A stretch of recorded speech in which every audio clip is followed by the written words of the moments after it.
Mazhab ekonomi klasik. Yang pertama ada sejarah pemikiran ekonomi klasik.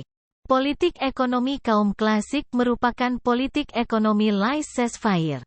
Politik ini menunjukkan diri dalam tindakan-tindakan yang dilakukan oleh mazhab klasik, dan dengan keseimbangan yang bersifat otomatis.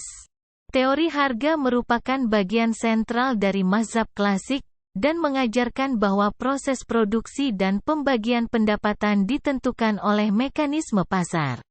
Landasan kepentingan pribadi dan kemerdekaan alamiah, mengkritik pemikiran ekonomi sebelumnya, dan kebebasan individulah yang menjadi inti pengembangan kekayaan bangsa. Dengan demikian politik ekonomi klasik pada prinsip laissez-faire. Pada pembahasan selanjutnya kita akan membahas dasar pemikiran ekonomi klasik.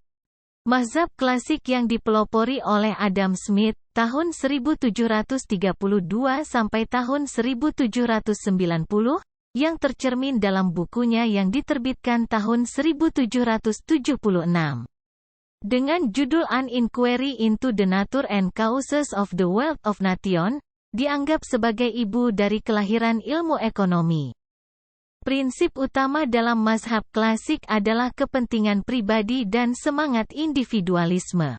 Berdasarkan prinsip tersebut para penganut mazhab klasik percaya bahwa sistem ekonomi liberal atau sistem ketika setiap individu bebas untuk melakukan kegiatan ekonomi apa saja bisa mencapai kesejahteraan masyarakat secara otomatis. Pemikiran tokoh-tokoh pada mazhab ekonomi klasik. Adam Smith adalah seorang pemikir besar dan ilmuwan kelahiran Kirkcaldy, Skotlandia tahun 1723. Perhatiannya bidang logika dan etika, yang kemudian semakin diarahkan kepada masalah-masalah ekonomi. Adam Smith adalah pakar utama dan pelopor dalam mazhab klasik. Pemikiran ekonomi gagasannya adalah sistem ekonomi yang mengoperasionalkan dasar-dasar ekonomi persaingan bebas. Teori nilai yang digunakan Adam Smith adalah teori biaya produksi. Adalah seorang pakar ekonomi kelahiran Perancis yang berasal dari keluarga saudagar dan menjadi pendukung pemikiran Adam Smith. Karya Say yaitu teori des débauches, teori tentang pasar dan pemasaran, dan dikenal sebagai hukum Say yaitu supply creates is offer. Menurutnya dalam perekonomian bebas atau liberal tidak akan terjadi produksi berlebihan atau overproduk. Yang ketiga ada Thomas Robert Malthus. Ia dilahirkan pada tahun 1766 di Inggris. Malthus adalah seorang ilmuwan di bidang teologi yang kemudian memusatkan perhatiannya kepada masalah ekonomi dalam perkembangan masyarakat. Terkenal dengan teorinya yaitu pertumbuhan populasi akan selalu cenderung melebihi pasokan pangan dan perbaikan umat manusia tidak mungkin terjadi tanpa batasan yang ketat pada reproduksi. Pemikiran ini biasa disebut dengan Malthusianisme. Adalah seorang pemikir yang paling menonjol di antara segenap pakar mazhab klasik. David Ricardo telah mengembangkan pemikiran Adam Smith secara lebih menjabar pemikirannya. Didasarkan atas hipotensi yang dijadikan kerangka acuan untuk menguji sebagai permasalahan menurut pendekatan logika. Teori yang dikembangkan oleh Ricardo menyangkut 4 kelompok permasalahan yaitu, teori tentang distribusi pendapatan sebagai pembagian hasil seluruh produksi dan disajikan sebagai teori upah. Teori sewa tanah, teori bunga dan laba, teori tentang nilai dan harta, teori perdagangan internasional dan teori tentang akumulasi dan perkembangan ekonomi. Berikutnya kita akan membahas bentuk-bentuk pasar mazhab ekonomi klasik. Ekonomi mazhab klasik memiliki pemahaman-pemahaman tersendiri mengenai bentuk-bentuk pasar. 1. Pasar barang merupakan bertemunya penawaran agregat dengan permintaan agregat. Menurut kaum klasik di pasar barang tidak mungkin akan kekurangan produksi atau kelebihan produksi dalam jangka waktu lama. Sehingga selalu terjadi pasar bersih, cleaning market, atau pasar dalam kondisi equilibrium. 2. Pasar tenaga kerja. Tidak berbeda dengan pasar barang dan jasa. Bila harga, upah, dari tenaga kerja fleksibel maka permintaan dan penawaran tenaga kerja akan selalu seimbang. Tidak mungkin terjadi pengangguran secara sukarela, voluntarily unemployed, karena setiap orang akan bersedia bekerja dan menerima upah yang berlaku di pasar. 3. Pasar uang. Menurut teori klasik suplai uang ditentukan oleh pemerintah berdasarkan pertimbangan ekonomi maupun politik, dengan demikian tidak dipengaruhi oleh kekuatan ekonomi. Sementara permintaan terhadap uang ditentukan oleh kebutuhan kuantitas transaksi, tidak ada motif lain selain dari transaksi. Teori ini disebut teori kuantitas, quantity theory. 4. Pasar luar negeri. Hubungan ekonomi suatu negara dengan negara lain biasanya berupa perdagangan barang dan jasa, ekspor dan impor, dan aliran modal berupa investasi langsung maupun tidak langsung. Dapat juga berbentuk aliran orang karena adanya permintaan dan penawaran tenaga kerja di pasar luar negeri.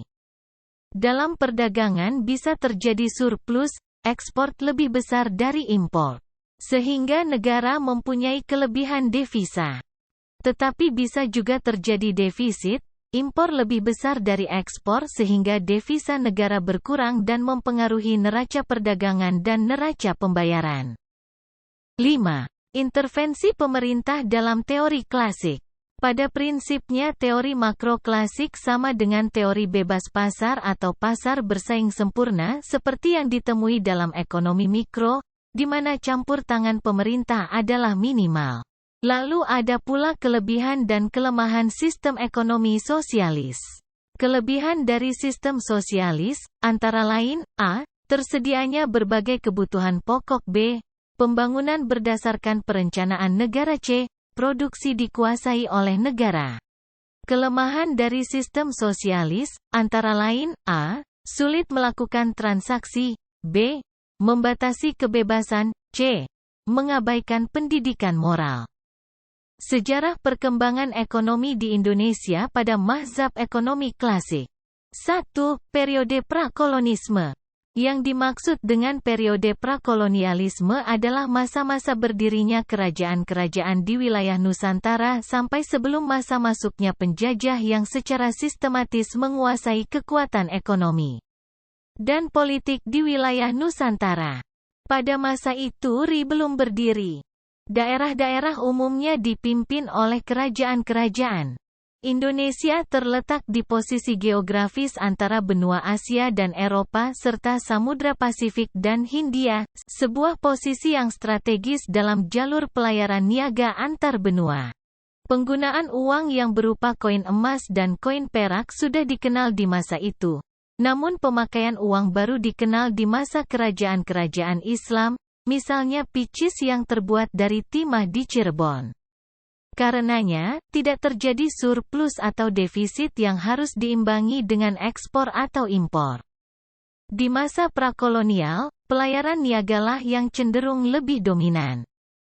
Di masa prakolonial sistem pemerintahan masih berbentuk feudal. Kegiatan utama perekonomian adalah a. Pertanian, umumnya monokultura, misalnya padi di Jawa dan rempah-rempah di Maluku. B. Eksplorasi hasil alam, misalnya hasil laut, hasil tambang. D. C. Perdagangan besar antar pulau dan antar bangsa yang sangat mengandalkan jalur laut. Dan yang terakhir periode kolonialisme. VOC, Verenigde Oost-Indische Compagnie, yang saat itu menganut paham merkantilis benar-benar menancapkan kukunya di Hindia Belanda. Belanda melimpahkan wewenang untuk mengatur Hindia Belanda kepada VOC, sebuah perusahaan yang didirikan dengan tujuan untuk menghindari persaingan antar sesama pedagang Belanda. Sekaligus untuk menyaingi perusahaan imperialis lain seperti EIC, Inggris.